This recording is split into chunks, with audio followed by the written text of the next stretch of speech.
CPE Bach, take 2. Hi there, thanks so much for joining me. In today's video, I wanted to do a tutorial on the third movement of CPE Bach's solo flute sonata in A minor for oboe. I've loved this piece for so long, and particularly the third movement, because it is so dance-like and wondrous and fun. I thought that since this is required repertoire for this year's inaugural virtual oboe competition, that I could help inspire and inform some of you who are planning to submit videos. To those who don't know me, hi, I'm Ron, and I post oboe content every Saturday here on YouTube and daily on Instagram. Please subscribe to my channel here and find me on Instagram. I am at OBORon. Thank you so much. Back to Bach. So whenever I start with a new repertoire piece, I like to do some research about it first. Even though my teachers in high school warned me about the dangers of Wikipedia, it's a pretty good place to start usually. What I know about Bach, CPE Bach, is that he was one of the sons of J.S. Bach. He was a composer, that he was a late Baroque, early classical composer, and that is about it. So I'm gonna go on his Wikipedia page and we're gonna find out a few things. Oh my god, look at his little chubby cheeks. What a cutie. So his dates are 1714 to 1788. So he lived well into the classical era, which is from about 1730 to 1820. He got his middle name Philip from Telemann, who was actually his godfather, and Telemann's another famous Baroque composer. He worked in Berlin and then in Hamburg, where he actually was preceded by Telemann. That's such a cute connection. Okay, I read this whole page and you can too. Next I'm gonna read about the actual flute solo sonata, and there's a whole Wikipedia page just on that, so I'm gonna read that next. Significant solo flute work. Okay, duh, otherwise it wouldn't be on an oboe competition list. Sole flute work by Bach that was published during his lifetime, and no manuscript of it has been discovered. What that's telling me is, because there's no definitive manuscript, that anything that you see in there in terms of articulations or dynamics could be editorial. We don't know that, so just gives you a lot of license and creative freedom. He wrote this piece around 1747, so he was around 33.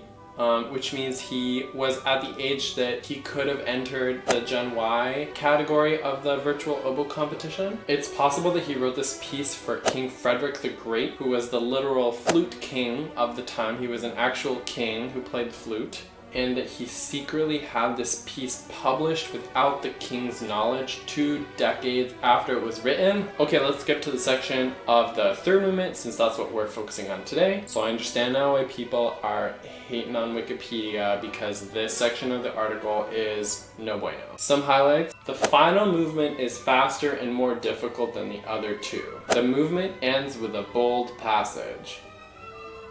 Okay, so if you wanted to do more research, the entire internet is at your fingertips, so I will let you do that on your own. Next up is some listening. I'm starting with Emmanuel Paoud on YouTube. It's really nice. I love this. So this is really pretty. I think it's really important to keep that dance-like feeling in this movement. He uses a wide range of colors. It's graceful, it's well controlled, such a gorgeous sound. I'm feeling very inspired right now.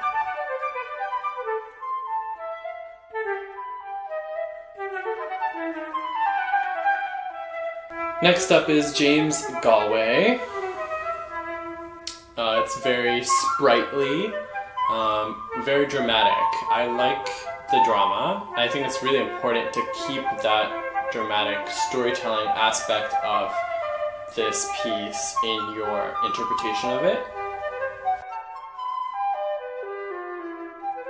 Next up, this is a historically informed performance of this piece.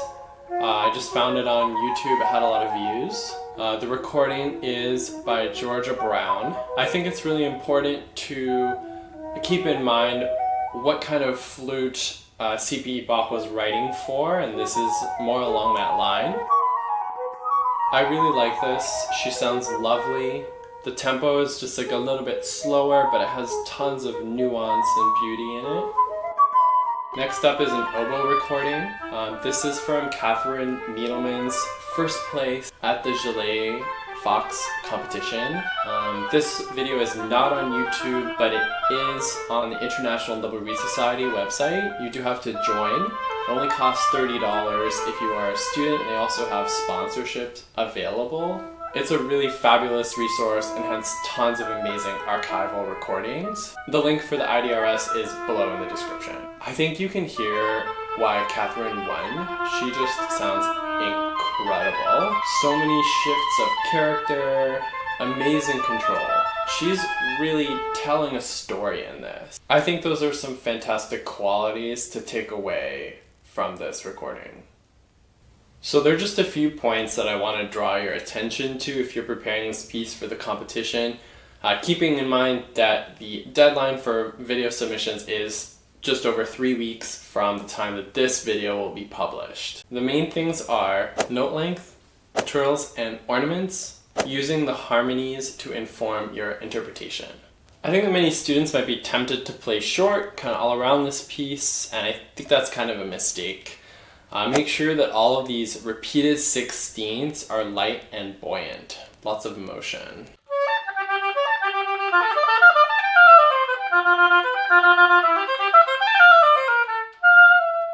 So for all the trills, just like in the recordings, we should start from above. As for ornaments, I like to add some here and there. I think that that's stylistically appropriate, as long as the ornaments that you're using are tasteful and they're used to intensify a moment of heightened drama. This links in with my next point. Drama is dictated by the implied harmony. Use your knowledge of music theory to figure out what chords are being outlined and what this tells you about the character of the music. We start out in A minor. A little ways down, we have a mysterious bit that kind of seems like maybe it's a diminished chord, or maybe it's outlining the dominant 7th chord.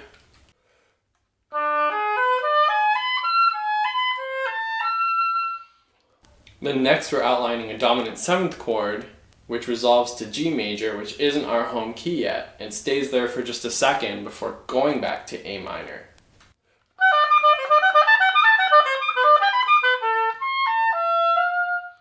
Bach is really taking us on quite a journey. When you pass the first repeat sign, we're in C major, the relative major of A minor. This part has a lot of optimism, happiness, and light.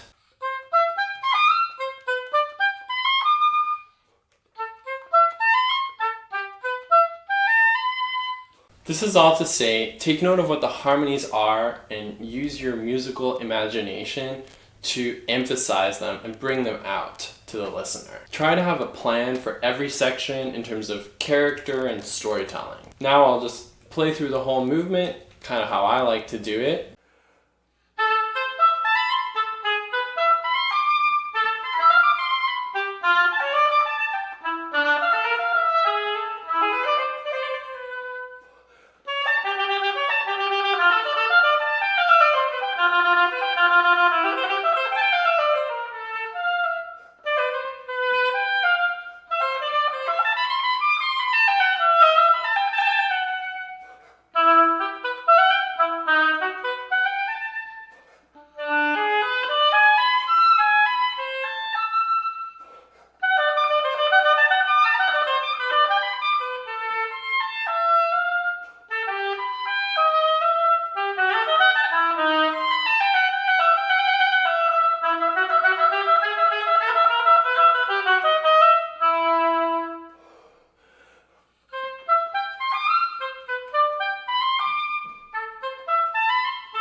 Thank you for joining me today. I hope this was really helpful to you. Good luck in the competition if you're entering. If not, good luck on your oboe journey. If you enjoyed this video, please hit the thumbs up button and subscribe to me here on YouTube. And find me on Instagram, again at OBORon, where I post daily tips, tricks, and practice videos. Thank you so much and have a great day.